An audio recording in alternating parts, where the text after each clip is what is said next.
we've got the minutes from May 24th, 2022.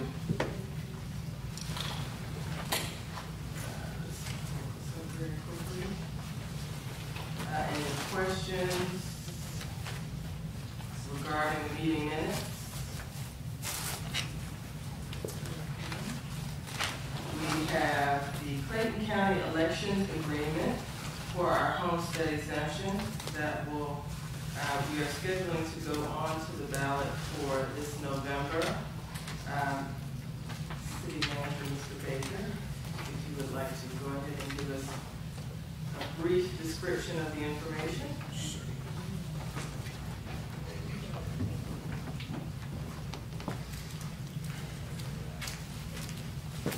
This is just the intergovernmental agreement that is for the proposal of the election services between Clayton County and the City of Morrow. Whereas there's a agreement that has to be signed by the city to enter into the election agreement, and this is prepared by our city attorney and pretty much laid out so that we can conduct that election regarding the homestead exemption.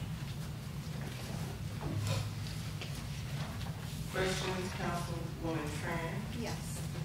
Because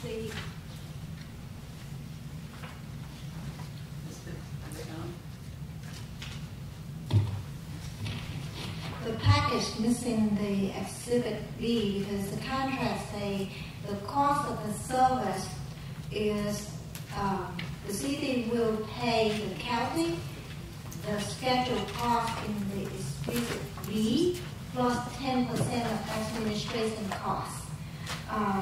But the Exhibit B is not provided.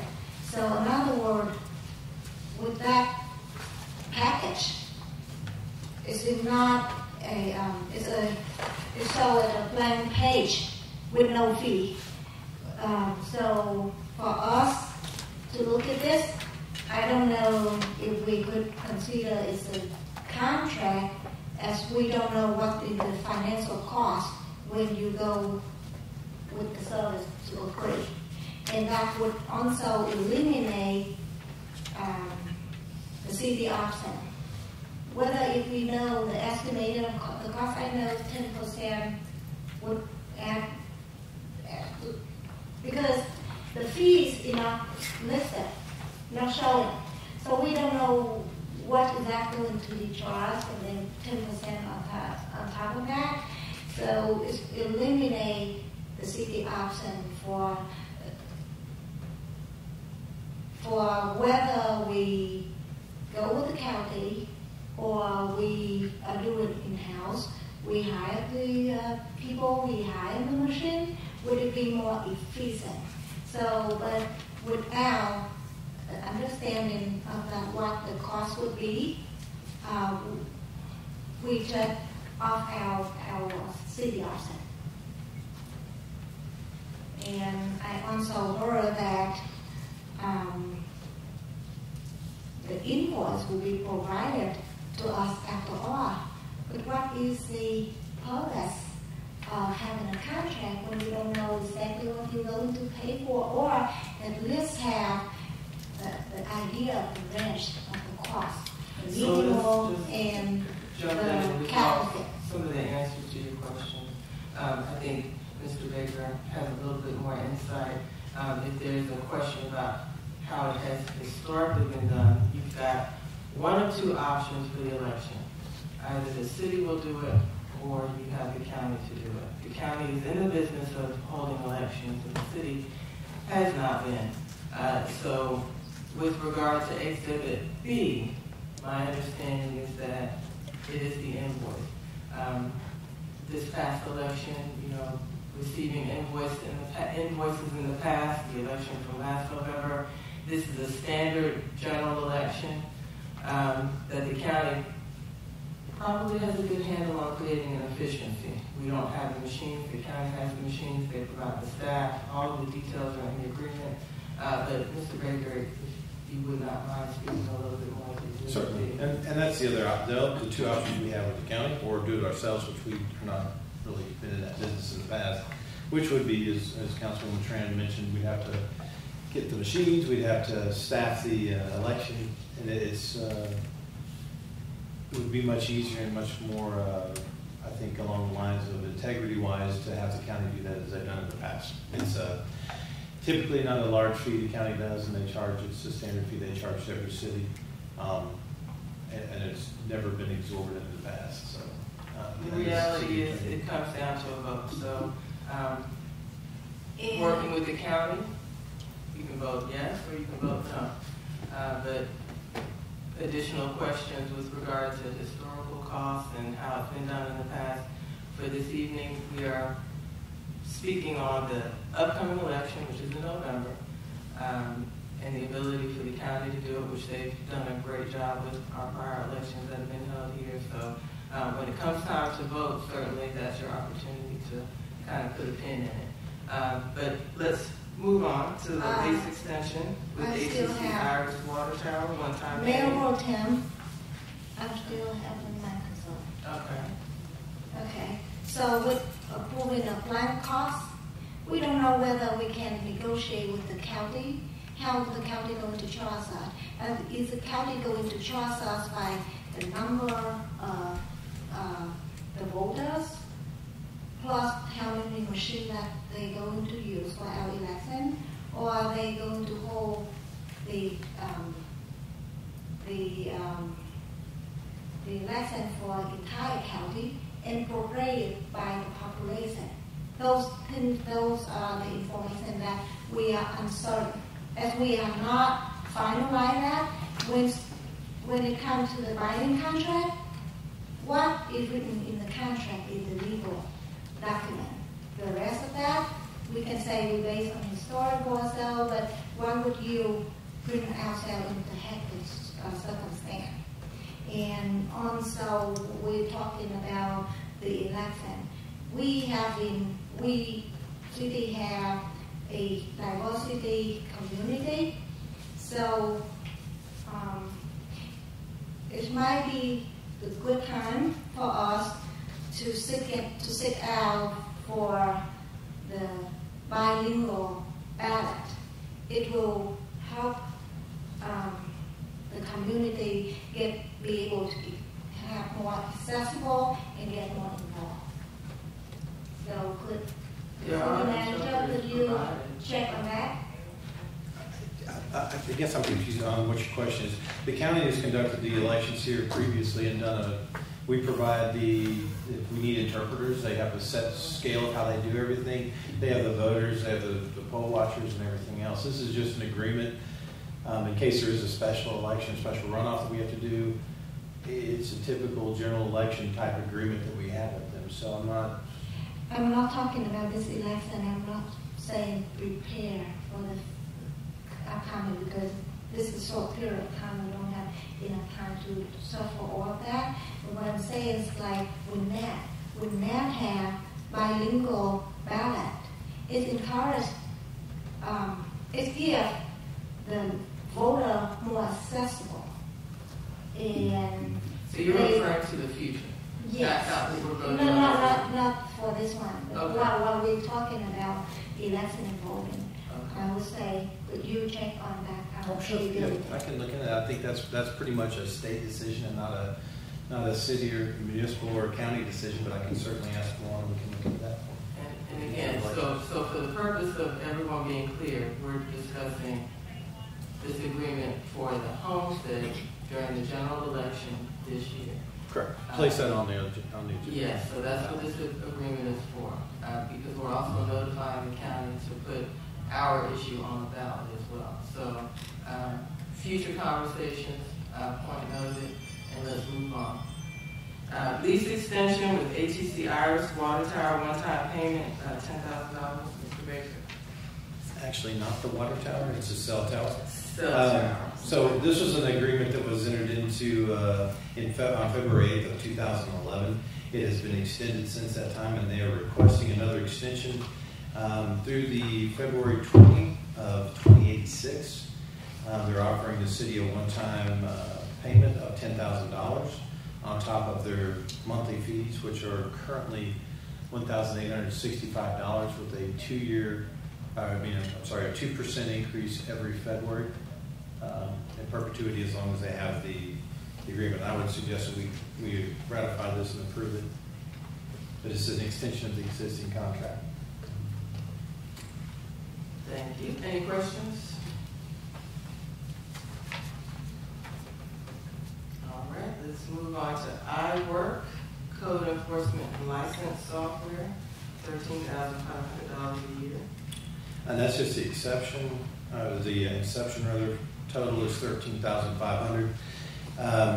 After that, it would be a $9,500 fee per annum. And this is part of the, it was kind of approved in the prior budget, but it's the Iwork Q is, we have a presentation that John is going to come off. Where's John? Okay. John's going to do a presentation, and after that, I'll answer questions for you. But this is more of a geared towards, I think you'll see through the presentation, that it's, we're automating some things as far as permitting, some workflows that we don't have in place, capturing some data that we don't have in place as far as business license applications and other things of that nature. We'll start creating a database, if you will, for that, as well as being able to pull up some data as far as code enforcement and keeping plots, the GIS for the county and other things where we'll have a wealth of information we'll be able to have on a mobile device in the field and as well as here in the office. So, John, are you here? Yes, sir, I am here. All right. Go ahead, sir. Perfect. Well, I appreciate it. Well, let me hurry and grab the screen share for us, and I will walk you through a pretty brief overview of the system and what we can do to help you guys out.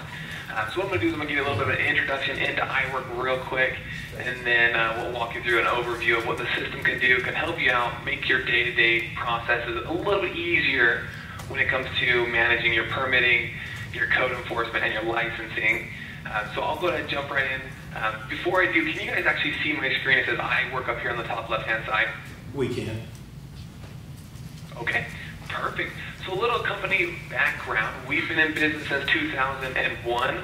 Our market focus has been on the software I'm going to walk you guys through today. So all the permitting, code enforcement, license management, that's been our market focus since 2001. And we were the first in our market with a completely web-based software system for government agencies around the nation. Now, we do work with over 2,000 customers around the nation. We usually bring in between 250 and 275 new customers every year. And this is just a list of those throughout the state of Georgia that are currently using our system. Paulding County is fairly new as well. They signed on towards the end of last year, as well as a few others. But this is a list of those that are currently using our system. And the last thing we'll go through real quick is what makes Iwork systems unique, or what sets Iwork apart.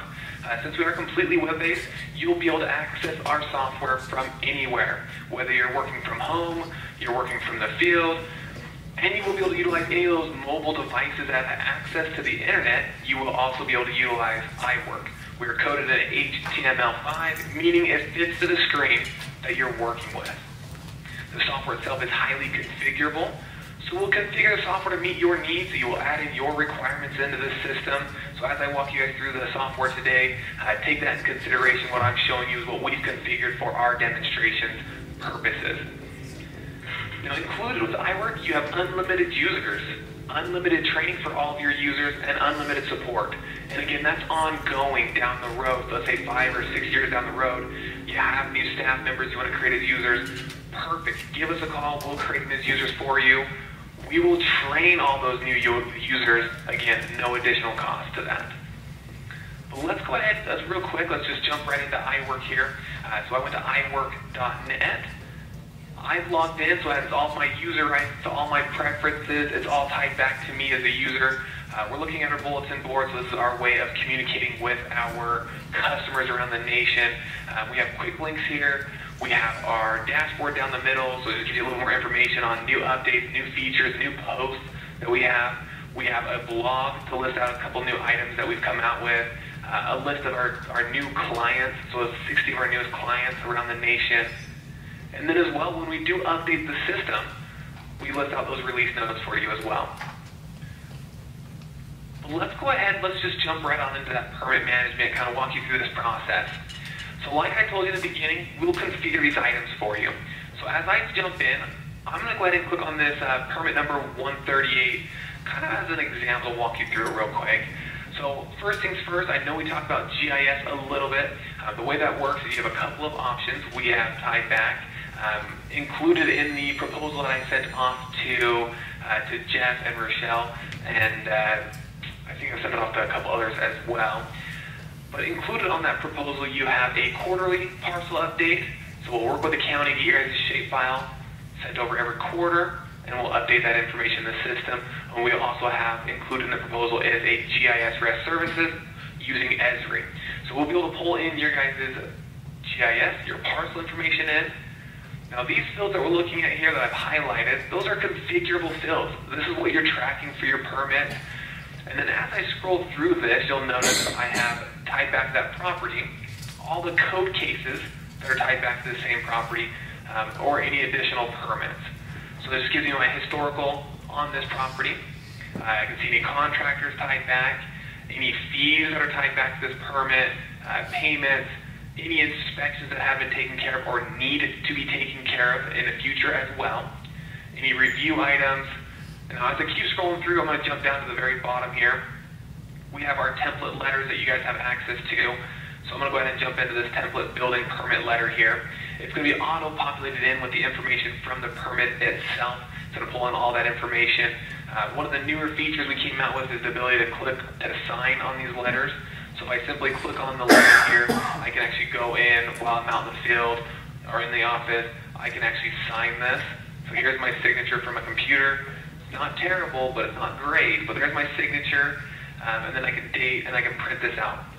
Whether I'm out in the field or if I'm in the office, I can email it, I can print it, or simply just save it to my computer. So you have a lot of capabilities with Iwork with the letters. Now I'm going to go ahead and take a step back, and I'm going to scroll back up to the top here. And with this, on this right-hand side, this is going to be your menu bar to, again, continue to track all of your data for this permit. So as I scroll through here, you'll see I can add additional letters, contractors, additional property information. I can keep scrolling through here from inspection items, plan reviews, fees and payments, as well as being able to even upload any documents. So one of the items you'll see here on all the applications is the ability to upload a file.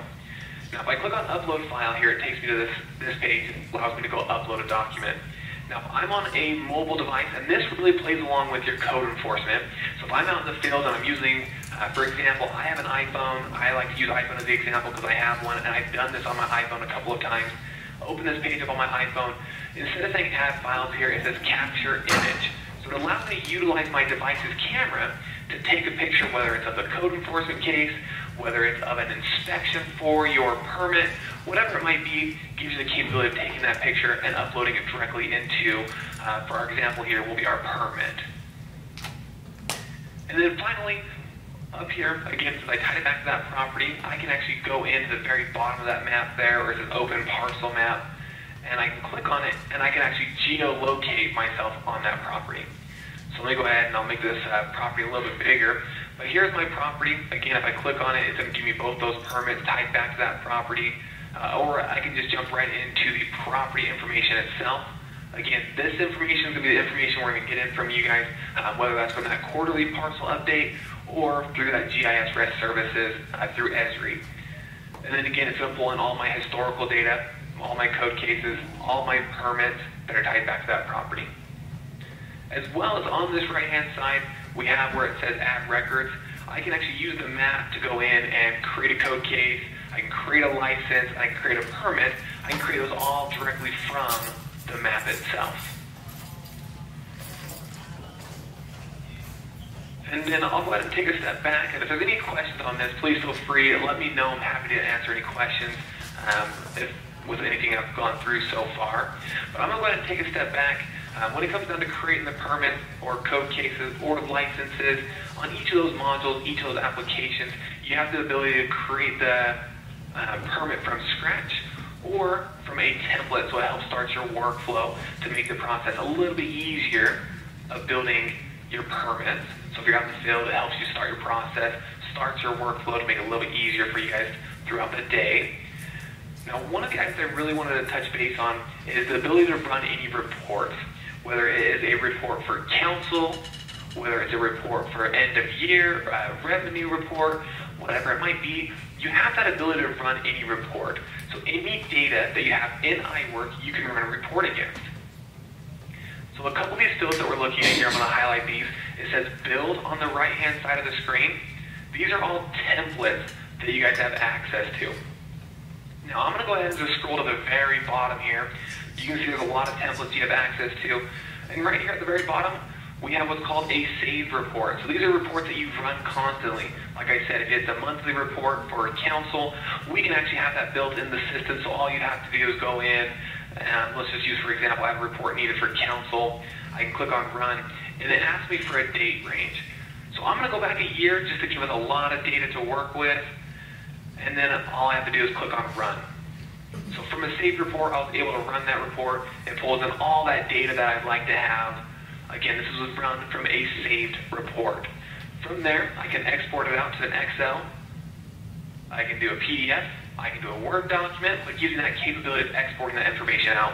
Or simply right-click, click on print, and there we are. I have my report. I can print it out from my computer.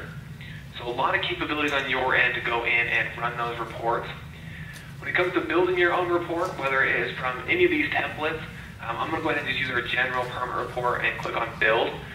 From this, we utilize ad hoc reporting, so it's very easy for you to go in and create your own report as needed. The left-hand side is going to have all the fields that you guys are tracking in Iwork. So this is what we have for our demonstration. But you can see if you just click on that little plus sign on the left-hand side there, and it's going to populate into the center. And these are those items that are going to be populated onto our report. And then from there, you can save it, you can group it, if you need any calculations, or simply clicking on run to build that report as well. Now that's the ability to run your reports. I walked you through the process of creating yourself any of those applications, so any of your permits, any of your code cases, any of your licenses. And then the last thing we'll go through real quick is I'm going to do an introduction on my end. He's my technical expert. His name is Steve Holst. And I'm going to turn the time to him real quick to see if he has anything additional he'd like to add. I don't want to take too much of your time tonight as far as kind of just giving you a brief overview of the system. But you guys don't have to listen to me too much further. I'm going to pause. I'll let Steve introduce himself and then go from there. Yeah, thanks, John. I appreciate everybody allowing us to present tonight. As John has kind of walked through, the software is really designed to build the workflows, make sure that you can tie it back to properties. You can see exactly where you are in the process, whether it's permitting and inspections or a code violation, or if somebody is getting a business license. You can see everything that's going on at the properties. Citizens can apply for these things online as well. And so it kind of makes the permitting department or community development department a one-stop shop. If we were to have to go home again, and they can apply online. They don't have to worry about sending things to you, emailing things to you, coming down to the city office to do this. They can do this from the comfort of their home. Is there any questions or anything for us? Hey, John, can you guys go a little bit into the code enforcement? I know we talked about that previously, but a little bit how the code enforcement works, citizen-generated type complaints, and maybe a walkthrough on how the uploads on those work, just for visualization. Of course. I appreciate the question. So let me go ahead. I'll jump right into the code enforcement side of things, walk you through that process as well. And I'll even show you the citizens portal as well, kind of walk you through that process. But I jumped over into our code enforcement module, and as you see, it's very similar to what we were looking at with the permit management. So once you learn one of the modules, it's very simple to walk through each module that you have, whether it's permitting, code, licensing. It gives you that capability of feeling comfortable with that application. Now, right here, again, you have those same capabilities. So I'm going to go ahead. I have a view of all the different code cases I have in the system. I can go in and utilize any of my dashboards to go in and say, I want to see all of my tall grass cases I have in the system.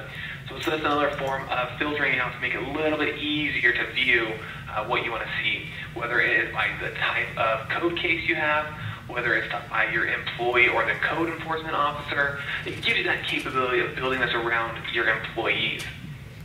Now, creating your cases, again, same thing as your permit management. You can create them from scratch. You can create them from template, as well as creating them from the map, as I alluded to a little bit earlier. Now, one of the items that's also included is the ability for your citizens to do that work. So let me go ahead and pull this over for us. This is, again, it's called your portal home. So it allows your citizens to go in online. There's going to be a link on your guys' website, so we'll match your website's color scheme. We'll even match your city logo at the top here. But it allows your citizens to go in, they can search for any requests, or simply at the very bottom here, it's reporting a violation. And we'll put out any instructions down here that you want to put for your citizens to kind of go through the process.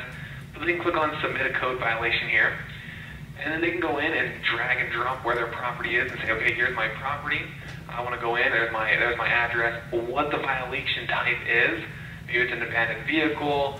You know, I can go ahead and just leave a little violation, and I can be the requester. Here's my email, my phone number. And then from here, you can see I have required fields. So we'll even list out your required fields in the system, so you'll receive completely filled out application forms, whether it's for permitting or request form, like I'm showing you right now. And then right here, they have the ability to upload any documents. So again, they take a picture with their phone or that device, they can upload it in as part of the request form. So I can go in, I can click on request file here. I have a tall grass picture I like to use, but there it is. And then I can simply click on submit. And once I submit this, it gives me your request has been submitted. So now on your guys' side, the city's point of view, I'm going to go ahead and minimize this, and I'll jump back into that here in a minute. But then we have a citizen request page. And what this is going to do is this is going to pull in any information that has been submitted through that portal, like I just showed you.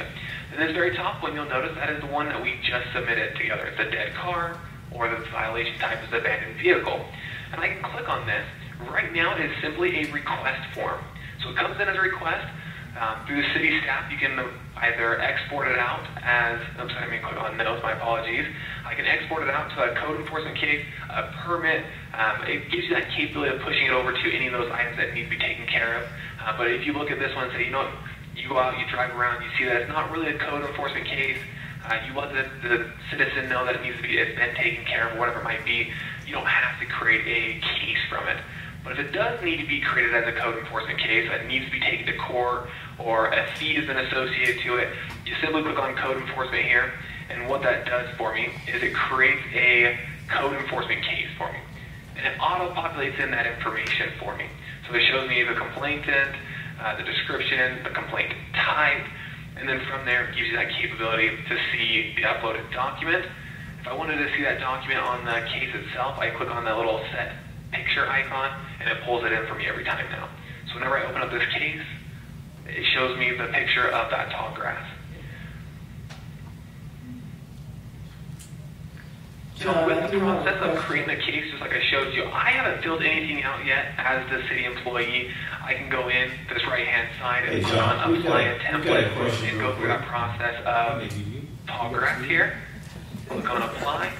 And there we go, I just started that process as well. So I can see when I was exported it from a request. Sorry, was there a question there? Yes, there is. John, we've got a quick question from council. I apologize. You were on a roll. My bad. Does the portal allow you, if you got a case and you know you've, whether it's a business license or you had a city code violation, are you able to pay through this portal? Or would we be able to embed our current existing online payment platform into this portal? How can we do that? Yeah, very, very great question. So to answer the first question, yes, your citizens can make those payments through the portal. We use a third-party credit card company called Payrock to make those payments. We kind of just stay with that one. We have two options, Payrock or Express Bill Pay. To make those payments. We've worked with both of them for quite a while now. We feel that Payrock comes out a little bit easier to work with. But that's the one we've kind of picked and choose from, so we don't really venture too far out as far as other credit card vendors there. So you would be able to make those payments, and let me actually kind of walk you through that process here. So as I go back in, let me code case number. So we're 1, there we go. Let me go ahead and get this open again. Okay, let's go ahead and search for that code case we just created. I can go in, I can click on that request form, and I know it's going to be this top one that we are working on, but I can go ahead and I click on view here. So that would be the ability, so they can go in if there's any fees. So this is the request side. Let me actually pull up the wrong one. Let me go ahead and open up. Okay, there we go. Here's my permit one. So the fees are easy to see on this one. So this is where, so I jump back into the permit portal, but they would be able to go into this very top item that says find a permit or find a code case, being able to go in, search the database, and then from here, finding any of your permits. So I have a permit on here, permit number 31. I can click on view, and then if I scroll down to the very bottom here, you'll see I have all my fees, and then it gives me that capability to make that payment right here. Good job. Thank you. You're welcome. Great question. Thank you very much. Any other questions from the group as far as the, I'm going to go ahead and jump back a couple pages here, as far as the online capabilities for your citizens, like Stephen alluded to, if you did have to work from home again, this allows your citizens to go through all online to the application process. You can see here's an example, submitting a building permit, as well as finding a permit, paying for their permit, checking a status of a permit. It's all done online, so it gives you a little more peace and quiet instead of having every contractor giving you a call asking where their status is, where's my inspection. But this just gives them the capability of seeing where everything is at. I have a question, John. Okay.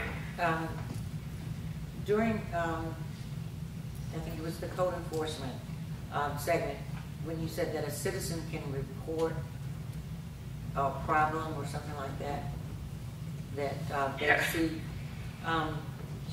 will this only be able to be viewed by that person, or can other citizens view that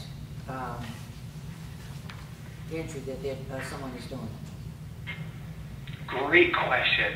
So to answer the question, yes. So I jump back into that same portal to search for a request or search for a code case. Yes, the citizen can go in and search for one as well.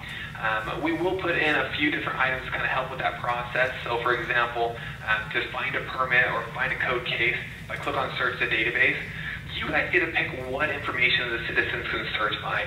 So on my end, I set up so permit number, applicant name, and applicant address is set up. So if a citizen or a neighbor, they know their neighbor's address, they can go in and actually type in their neighbor's address to find a permit if they needed to. But we can definitely put in a couple items to make it a little bit more difficult to go in and find that information.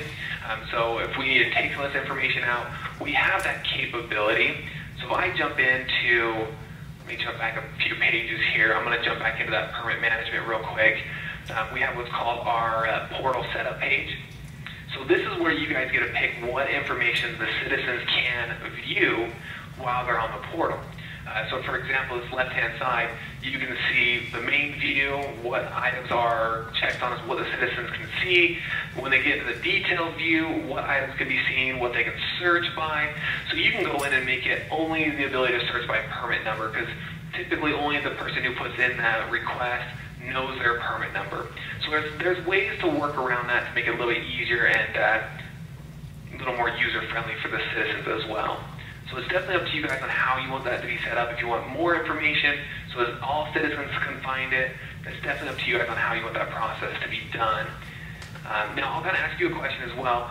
What are your thoughts there? Do you want it to be more private, or do you want more open records?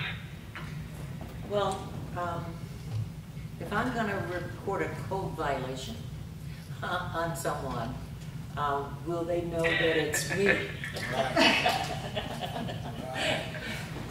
Great question. So that's what my concern. No worries, that is a great question, and I ran into that a couple of times actually. So what we would do is very similar to what we've done here on the permitting side. Is on the code enforcement side, is when they do go in and they find a request or their code case, we can actually take out who actually is the one putting that request in. The requester information, we can actually take that information out, so the citizen who's looking only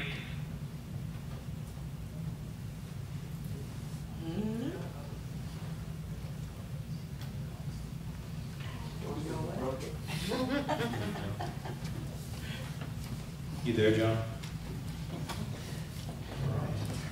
You're still looking for Dorothy. Afraid she might report. All right, there it is. Oh, he's back. Does he know he's gone? But you know, Perfect.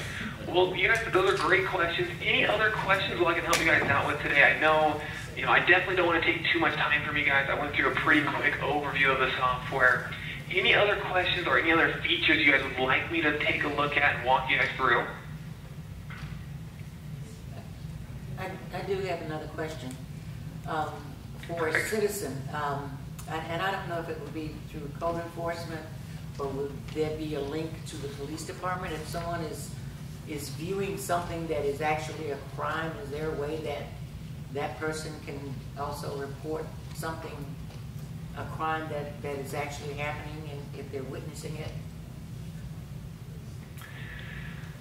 So as far as going towards the police department, I'll kind of lean on Steve a little bit on this one, but what I've kind of witnessed and what I've talked with my code enforcement officers throughout the nation, what they would do is on that request form, if I pull that back up for us again, on this request form we'll put in any notes in here that say, okay, if you see this as, instead of being a violation, more along a crime, we definitely have the capability, you can call 911. It gives you that capability of listing out that verbiage in here. And I'll kind of pause and let Steve kind of add on to that as well. Yeah, the code enforcement is more for nuisance type things. And then, like John says, if they want to report a crime or something, you can put some verbiage on there. There's a local phone number besides 911 or something like that. But it's more for like nuisance type items. And just add that we do have the luxury of having one of our code enforcement officers being a sworn and certified police officer, so we could pass that over to him if it's not a violent one or an emergency situation. Anonymously, of course. Perfect. Yes. So that is definitely helpful to have a very high-end official when it comes to your code enforcement. That's fantastic. Any other questions on the code enforcement or the online capabilities for your citizens?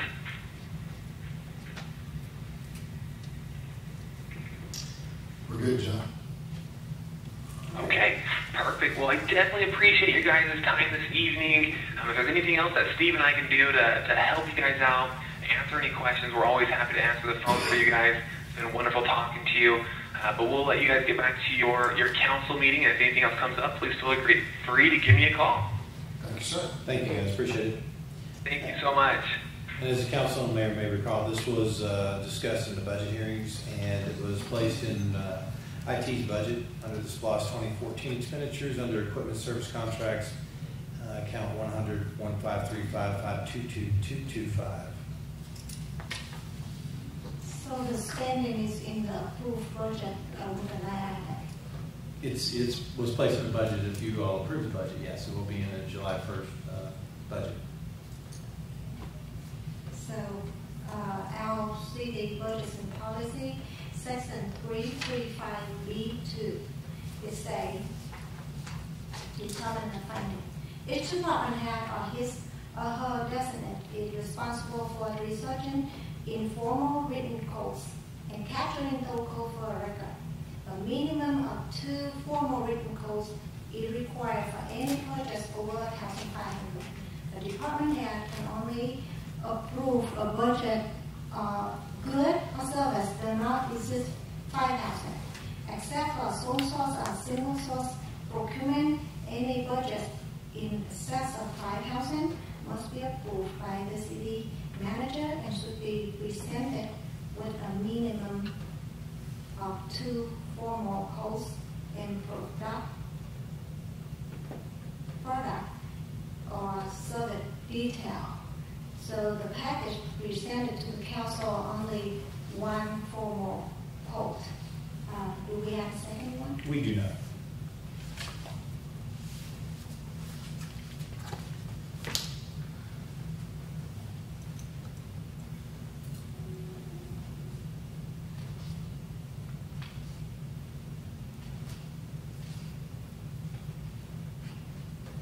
Other questions? All right, hearing none. Thank you, Mr. Baker. And I think we got a presentation by Lieutenant Skill.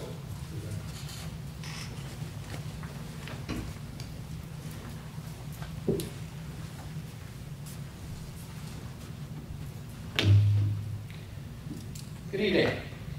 I'm just here to update you guys about the arson at the district. There will be a formal dedicated after action plan on June 28th by Chief Smiley. Basically what happened on the morning of June 4th at about 12:25 a.m., the Uniform Patrol Division supervisor observed a notification from the ring cameras out of the district that there was motion in the area. When she looked, she observed smoke coming across the camera. She radioed all available Morrow units, and the PD was on its way. We got to the district in approximately 2 minutes from all around the city. About the same time, Clayton County 911 dispatch received several calls of fire in the area of Boca Raton. Because the caller was in one unincorporated Clayton County Fire Department was dispatched, and they proceeded to the area of Boca Raton looking for the flames. Detailed analysis of all 911 call recordings, radio traffic, CAD reports, and response notes is underway. Again, Chief Sniper will have a detailed after-action report on June 28th. The night of the fire and into the next couple of days, ring video was pulled and reviewed. Other lost flock videos, the automated license plate readers, we checked those. On Sunday, there was an attempt to put an arson canine in the area. The arson canine did hit on 3 separate areas around the origin of the Blue Amos house. Those were sent off to the lab. We did get the lab results yesterday, and there were no accelerants according to the lab, which is consistent with what the 3 juveniles told us. On Monday afternoon, there was an intent to do a canvass. The bottom fell out of the skies that afternoon, so we decided to wait until the next day. We wanted to do it later in the afternoon when parents would be home, because we felt strongly that we were looking for juveniles. Statistically, that's what we were looking for, the juvenile intentional fire setting. So on the afternoon of Tuesday, we did go out. Chief Moss, or Deputy Chief Moss, Chief Swint, 2 fire investigators, myself, and every available Morrow police officer. We broke the area of Boca Raton into different blocks. Each block had a block captain represented by the police department. Morrow Fire and state fire investigators made contact with several juveniles that were riding their bicycles in the area of Boca Raton, and they provided a first name to another juvenile that they said knew that did it. So we proceeded over there. We spoke with that juvenile, and he gave us 3 names and a cell phone video that was recorded from inside the Blue Amos house at approximately 8:30. That cell phone was seized as evidence and turned immediately over to the alcohol, tobacco, firearm, and explosive technical unit. They pulled that video as well as other messages indicating that that child that told us the 3 names had no involvement. The next afternoon, we went to the 3 juvenile homes, 2 of which were brothers, so there was only 2 locations. We were able to interview them with consent from the parents, and they made several admissions as to being inside the Amos house, firing off fireworks, intentional fire setting of wooden planks, clothing, plastic bags, etc. The intent was not to cause the amount of destruction that they caused. They said that they were just messing around. So through a couple of teenagers sharing a brain at the time, the city has lost its downtown. Based upon those admissions, we were able to take out 15 warrants, so 5 counts for each juvenile. The counts for arson, criminal damage to property in the second degree, criminal interference with government property, burglary, and criminal trespass. On Friday afternoon, I spent 3 hours on a Zoom call with juvenile court, and there was enough probable cause to continue the process of prosecution. According to the lab reports, there was no accelerant. We are still awaiting details from the calls from 911. There was no records request completed. Because they were out there for several hours, we anticipated that taking at least a week to get all that information back. Questions from the council? Ms. Thank you for the update, and I do appreciate you organizing fire department and police department. The prayer vigil that was Saturday, I really greatly appreciate that opportunity to come together as a city.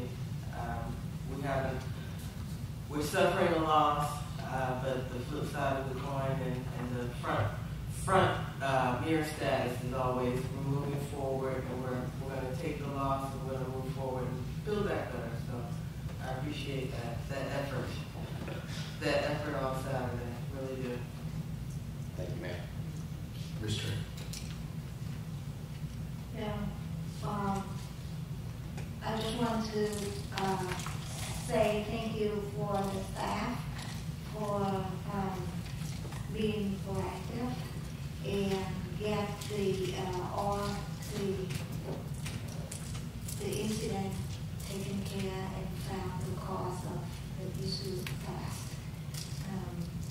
And this is the great loss, but it's also the opportunity for us to do something new the right way.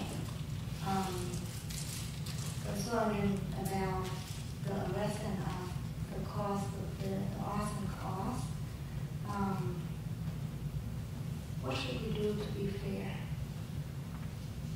Should we put kids underage go to more punishment, and they might be a chance that they can have not quite right, or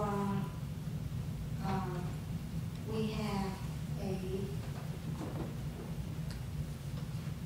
another option, a way for them to take the punishment of the mistake they made, learn about that, and become